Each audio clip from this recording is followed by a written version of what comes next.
모든 것이 하나님의 은혜입니다 라고 축복하며 인사해 주시길 바랍니다. 모든 것이 하나님의 은혜이고 축복입니다. 감사합니다. 이번 주에 저희 교단의 마닐라에 있는 신학교 35주년 축하 행사를 참석하던 중에 이영구 권사님의 이 아픈 부고의 소식을 듣고 금요일 새벽 1시 비행기로 돌아오는 도중에 제 건너편 자리에 60대 정도 되어 보이시는 한국분 일행이 타셨는데 이 필리핀 승무원들이 가져다 주는 것마다 말도 통하지 않는데 불평을 하였습니다. 닭고기 덮밥이 다 떨어져 불고기 덮밥밖에 없다고 하자 닭고기 덮밥을 내어놓으라고 하고 필리핀 맥주를 갖다 주니까 한국 맥주를 내어놓으라고 하였습니다. 필리핀 성무원들과 의사소통이 안 되니까 언성은 점점 높아져서 이 성무원들이 당황하여서 어쩔 줄 몰라 하다가 급기야 물까지 그분들에게 쏟는 실수를 성무원들이 하였습니다. 성무원들이 얼마나 당황했는지 미안하다는 소리도 못하고요. 옷을 다 까내고 바닥을 걸레질을 하는데 당신들을 무시하고 미안하다고 하지 않는다고 또 한국분들이 불평을 하였습니다. 필리핀 공항이어서 3분의 2가 필리핀 사람이었는데 저 또한 얼마나 무한하고 주변에 앉아있는 모든 사람들이 다 불평의 영향으로 식사 시간이 그저 엉망이 되고 말았습니다. 저는 이 모습을 보면서 우리 덕마루에서 지난주에 함께 나누었던 감사 실험이라는 말씀을 떠올리게 되었습니다. 과연 바로 그 순간에 감사 실험인 감사의 씨앗을 심기를 하였다면, 나쁜 것을 보지 않고 좋은 것을 보았다면, 한 가지씩 감사거리를 찾고 고백했다면 과연 이분들에게 어떤 일이 일어났을까를 생각해 보았습니다. 그랬더니 물도 뒤집어지지 않았을 것이고 기분도 나빠지지 않았을 것이고 모든 사람들이 행복하게 여행하는 자리가 되지 않았을까라는 그런 생각을 제가 하게 되었습니다. 사랑하는 성도 여러분, 지난주에 감사 실험이라는 말씀을 나누어서 3가지 감사 실험을 하면서 한 주 동안 살아봅시다라고 말씀드렸는데 지난 한 주 감사 실험을 하며 사셨습니까? 제 눈을 굉장히 다들 피하시는 것 같은데 감사 실험을 하시며 사셨습니까? 감사 실험을 하시며 사셨을 때 어떤 변화의 역사가 일어나셨습니까?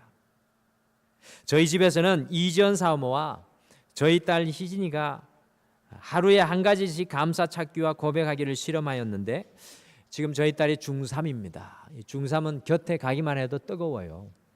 화가 나고 중3인 저희 딸과 엄마가 늘 티격태격 서로 불편한데 이번 한 주 서로 감사를 고백하는 감사 실험을 하면서 살았다고 이렇게 고백하면서 그때 정말 행복한 한 주가 되었다고 우리 이지연 사모의 간증을 제가 들었습니다. 저는 그 순간 깨닫게 되었습니다. 감사는 실험할 것이 아니라 삶이 되어야겠구나. 제가 지난주에 감사 실험이라는 제목을 드렸는데 감사는 실험할 것이 아니라 삶이 되어야 되겠구나. 오늘 추수감사절 목적이 바로 감사가 삶이 되게 하는 것입니다. 연들 말틴 루터 종교개혁자는 마귀의 세계에는 감사가 없다라고 했습니다. 감사가 사라진 곳은 아무리 좋은 곳이라도 마귀가 다스리는 지옥이라는 것입니다. 이 추수감사절 우리가 진정한 행복에 이르기 위해서는 이 감사를 회복해야 합니다. 유명한 스펄전 목사님은 이런 말씀을 했습니다. 촛불을 보고 감사하라. 그러면 하나님은 달빛을 주실 것이다. 달빛을 보고 감사하라. 그러면 하나님은 햇빛을 주실 것이다. 햇빛을 보고 감사하라. 그러면 하나님은 7날의 빛을 주실 것이다. 그렇습니다. 이 행복한 삶을 약속하는 열쇠는 감사입니다. 나의 삶에 감사하고 다른 사람에게 감사하고 또한 다른 사람에게 있어 내가 감사거리가 되면 그만큼 행복한 일도 없을 것입니다. 오늘 추수감사주일에 아주 짧은 시간 행복을 부르는 감사라는 제목으로 감사를 통해 행복을 누리면서 살았던 우리 두 사람을 오늘 이 시간 함께 살펴보면서 우리 인생의 진정한 행복이 되는 감사에 대해서 우리 함께 좀 묵상하기를 원합니다. 그래서 이번 주는 감사를 실험하는 주가 아니라 감사의 삶을 여러분과 제가 살아가기를 간절히 축복합니다. 첫째, 사자굴의 생명의 위기 앞에서도 다니엘은 감사의 행복을 선택하였습니다. 이 사자굴의 생명의 위기 앞에서도 다니엘은 감사의 행복을 선택하였습니다. 우리 함께 읽은 다니엘서 6장 10절을 다시 한번 읽어보겠습니다. 다니엘서 6장 10절 말씀 화면에 다시 한번 읽겠습니다. 시작.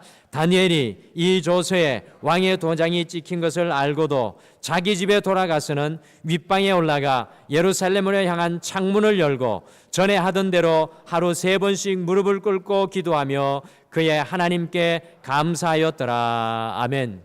우리 성도님들이 너무나도 잘 아시는 신실한 신앙이었던 이 다니엘은요, 자신의 적들로부터 이 30일 동안 바벨론 왕 이에 다른 어떤 신에게 예배하고 감사하면 사자굴에 던져넣겠다는 이 위협을 받았습니다. 예배하고 기도하고 감사하면 굶주린 사자굴에 들어가서 죽임을 당하는 것이었습니다. 다니엘은 과연 어떤 선택을 하였습니까? 10절에서 우리를 깜짝 놀라게 하는 선택을 오늘 다니엘은 하였습니다.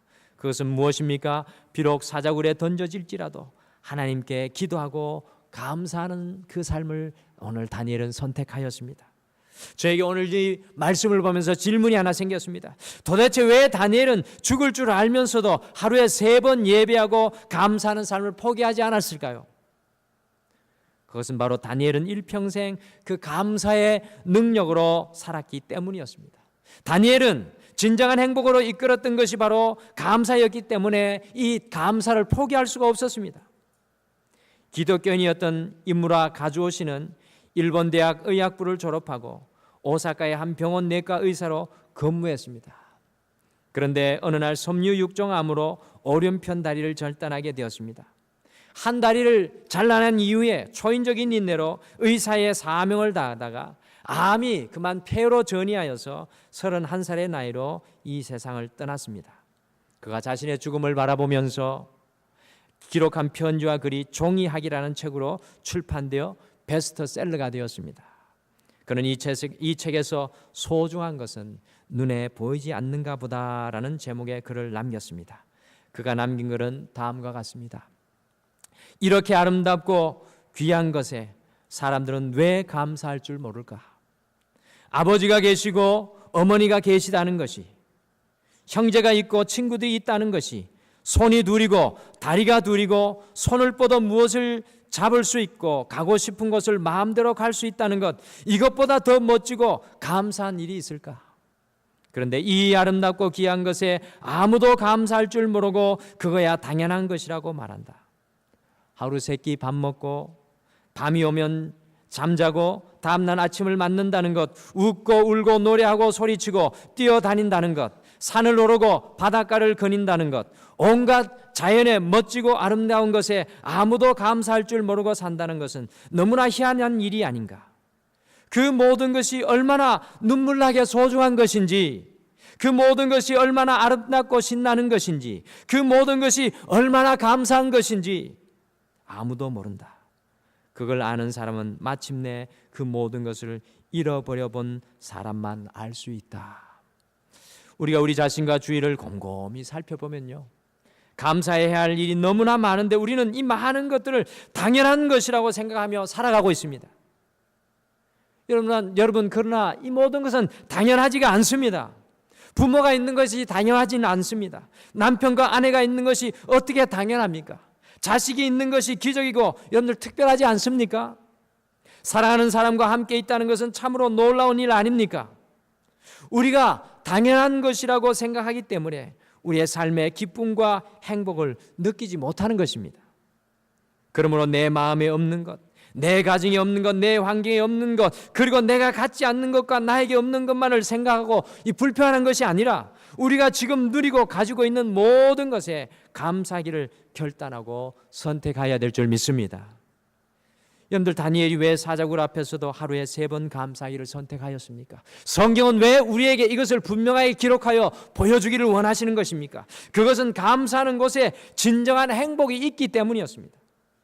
디모데전서 4장 4절에서도 이렇게 말씀합니다. 하나님께서 지으신 모든 것이 선함에 감사함으로 받으면 버릴 것이 없나니. 여러분들, 감사하면 우리의 삶의 모든 것이 버릴 것이 없습니다. 이번 한 주 다니엘과 같이 비록 사족을 앞에서라도, 여러분의 인생의 고난의 현장 중에서라도 감사하기를 선택하는 우리 모든 성도님들 되시기를 간절히 축복합니다. 둘째, 죽음의 감옥에서도 사도 바울은 매 순간 감사의 능력으로 사는 행복을 누렸습니다. 죽음의 감옥 속에서도 사도 바울은 매 순간 감사의 능력으로 사는 행복을 누렸습니다. 저는 이 사도 바울의 별명은 이 감사의 사도라고 부르고 싶습니다. 사도 바울은 그의 서신 속에서 늘 감사의 고백을 하며 감사를 권면하는데, 특별히 빌립보서, 골로새서, 에베소서, 빌레몬서에서 사도 바울의 감사가 마치 양동이의 물이 철철 흘러서 넘치는 것처럼 충만한 것을 발견합니다.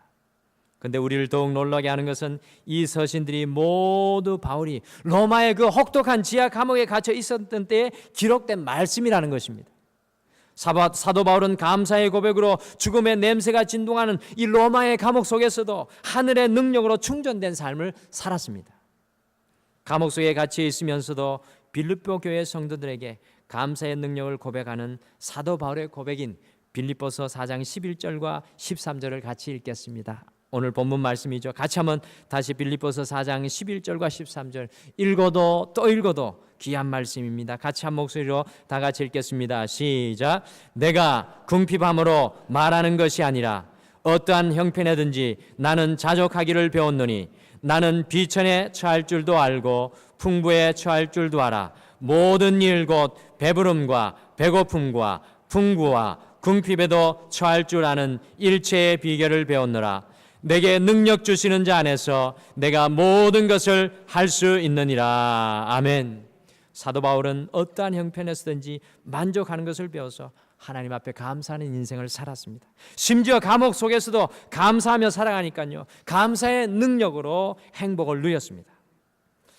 오늘날에도 이 사도 바울과 같이 감사의 능력으로 행복을 가꾸는 한 사람이 있습니다. 이 시간 우리 닉 부이지치라는 사람의 영상을 함께 만나시겠습니다.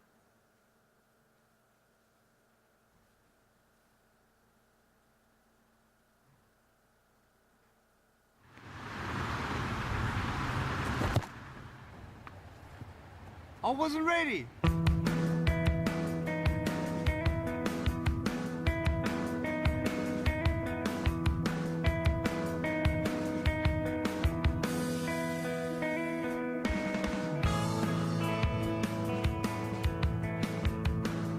I have no arms and no legs, but I'm very thankful that I have my little chicken drumstick here. People freak out when they see me for the first time. It's so cool. I was at a water slide all by myself. Everyone obviously at the bottom of the slide is looking up and waiting for other people to come down, and here I come and they're freaking out. They're like, you know, like this. And I was so tempted to look at myself and go, what happened? You know? And there were times where I sort of looked at my life and thinking, well, I can't do this and I can't do that. And you keep on concentrating on the things that you wish you had or the things that you wish you didn't have. And you sort of forget what you do have. And there's no point, I believe, in my life where I wish I had arms, legs, I wish I had arms, legs, I wish I had arms, legs, because wishing won't help. But what I've seen in life are just a couple key principles, and the first thing that I've seen is to be thankful.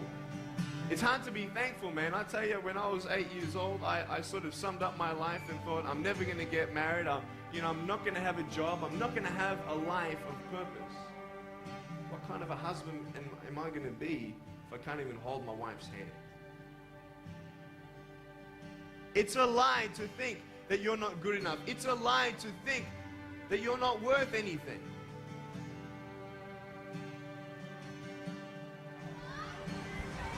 Oh boy.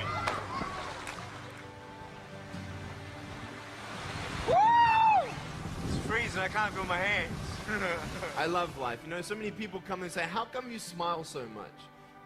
And I'm like, well, it's a long story. But it's very simple at the same time. You see, it's very hard to smile sometimes in life. There are things that happen that you don't know and you don't understand, and you don't know if you're going to get through it. You know, you go through your storms in life and You don't know how long this storm is going to be. And today I want to share with you some principles that I've learned in my life that you can use in yours.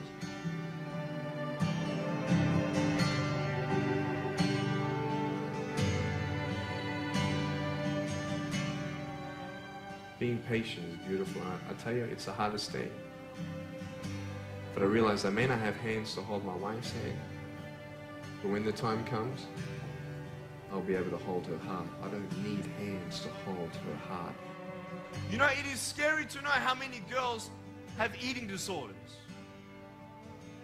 It is scary to know how many people are just angry at life because of their situation at home and angry at others.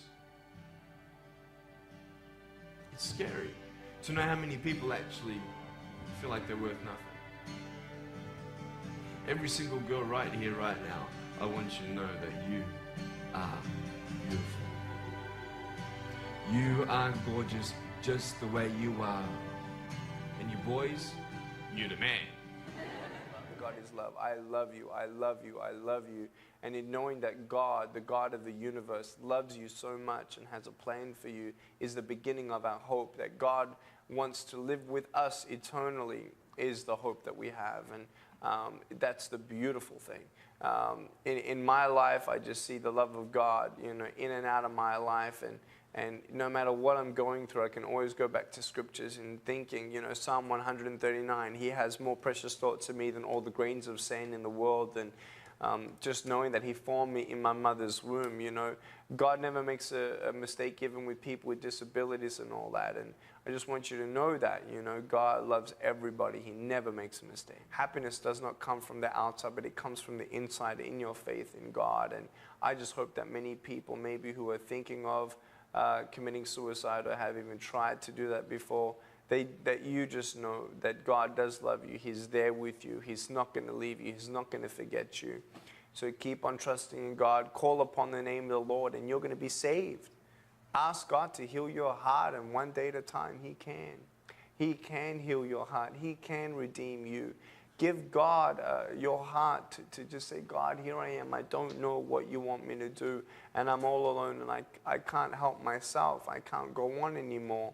Well, God will pick you up and pull you through no matter what. Not just going to church, but actively involving in a relationship with the Lord Jesus Christ.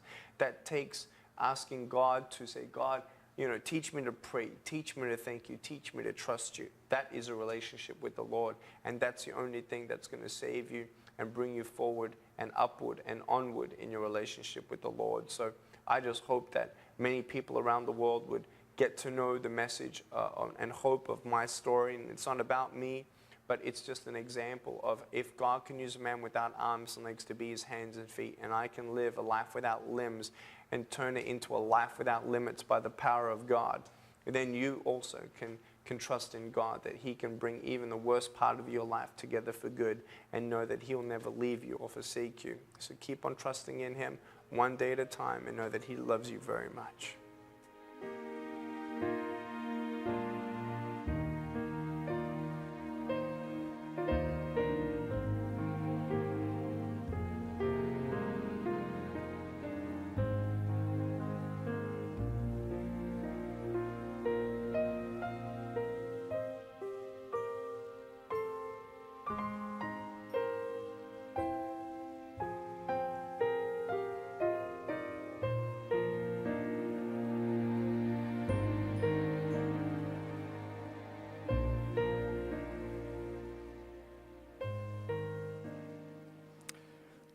사랑하는 성도 여러분, 어떤 의사가 말하였습니다. 감사는 최고의 항암제요, 감사는 최고의 해독제요, 감사는 최고의 치료제이다. 감사는 우리를 이렇게 건강하게 하고 우리를 행복하게 합니다. 여러분들, 세상이 아닙니다. 돈이 아닙니다. 물질이 아닙니다. 하나님으로 인하여 우리 마음속에서 터져나오는 이 감사가 우리의 삶의 원동력과 추진력이 되고 하나님의 능력으로 충전되게 합니다. 우리가 행복하기 위해 세상이 바뀌기를 기다리지 마시고 환경이 바뀌기를 기다리기 이전에 먼저 우리의 마음속에 감사의 마음이 회복되어야 합니다. 그리할 때 세상 그 무엇으로부터 얻을 수 없는 놀라운 추진력과 우리는 힘을 얻게 됩니다. 이번 한 주 감사로 남편과 아내에게 감사의 추진력을 더해 주시길 바랍니다. 이번 한 주 자녀와 부모님과 이웃들에게 감사의 다이너마이트를 더해 주시길 바랍니다. 우리가 감사할 때 여러분의 인생 가운데 하나님의 능력이 충전되어질 줄 믿습니다. 어제 이형구 권사님의 육신을 입관하면서 이 세상의 마지막까지 남는 것은 무엇일까? 아직도 여전히 젊고 제가 볼 땐 살아있는 것과 같은 그 육신을 관 속에 모시면서 이 세상의 마지막까지 남는 것은 무엇일까 생각했습니다. 분명한 것은 우리의 육신이 이 세상의 마지막까지 남는 것은 아니었습니다. 우리가 쌓아놓은 물질도 아니었습니다. 우리의 업적도 아니었습니다. 이 세상의 마지막까지 남는 영롱한 것은 바로 하나님을 향한 감사의 마음입니다. 사람을 향한 감사입니다. 이형구 권사님께서 감사 헌금 봉투에 딸을 바라보며 하였던 하나님을 향한 감사의 고백을 제가 어제 입관 예배 때 하나밖에 없는 딸에게 전달했습니다.